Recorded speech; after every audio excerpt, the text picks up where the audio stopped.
LeeFuture.com, and this is your horoscope from the 22nd to the 28th of October. So we've got quite a big week ahead of us, and for you as a fire sign it might feel a little bit uncomfortable at times, but bear with me here.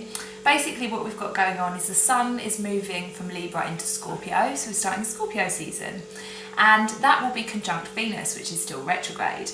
So then on the same day we have a full moon in Taurus, which will also be conjunct Uranus. So we've got some very opposite energies going on here, and what they're going to do is they're going to be showing us everything that has happened over the last few weeks with Venus retrograde. It's kind of like almost the full moon is like lighting it up, it's getting it all out on the table, saying, you know, remember when you had a fallout with this person, or remember when you felt upset because somebody said this, or, you know, just anything that's happened over the last few weeks for you to do with relationships, how you view yourself, you know, how much you love yourself, your self-love, your self-worth, you know, do you have your boundaries all right, or are people taking advantage of you, you know, do you give too much, or do you shy away from love because of fear and trust issues? Like all of this kind of stuff that has been going on for Venus retrograde period is now going to come up to the surface so that we can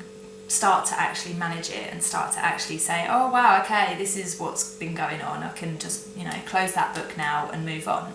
So yeah, for you as a fire sign, this is earth and water energy, so it might feel a little bit like not uncomfortable per se, but not exactly on, you know, it's not going to feel familiar to you, it's going to be a little bit out of your comfort zone. But that in itself is a very good thing, particularly for a Leo. You know, you're meant to be like the most courageous of all the signs, and I'm pretty sure that you can handle this. So just let whatever happens happen. So if you find yourself having, you know, erratic emotions because of Uranus on the full moon, then just go with it, just let them out, you know, just have a cry, have a laugh, have a dance, you know, do whatever it is that you feel like you need to do.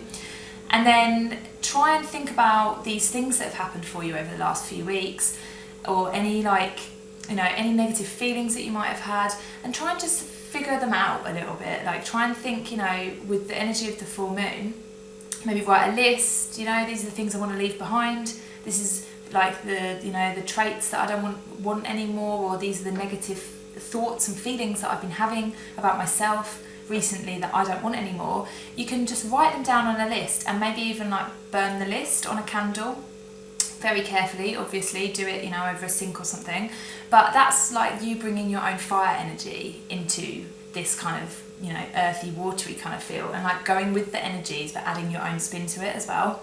So yeah, you know, try that, it works very well. And yeah, I'll pick you a tarot card. So what have we got for our Leos this full moon? Ace of Discs. Okay, so the Ace of Discs is like a potential for commitment. It's like getting, you know, a new business started, or starting a, you know, deep committed relationship with somebody. Like it's all about trusting yourself, trusting that the earth will provide for you. And so if you've been feeling recently that you're a little bit hectic, a little bit all over the place, then this is just suggesting that maybe you need to ground yourself a little bit. So on top of, you know, writing a little list and burning it in a candle, if you wanted to do that, you can just take your shoes off and go and walk on some grass, you can hug a tree, you can, you know, just like get your hands in nature, like do something that is grounding you into the earth and making you feel a little bit less kind of chaotic and a little bit less overwhelmed, and that will really help. So have a lovely week, Leo, happy full moon, and I hope to see you next time. Much love.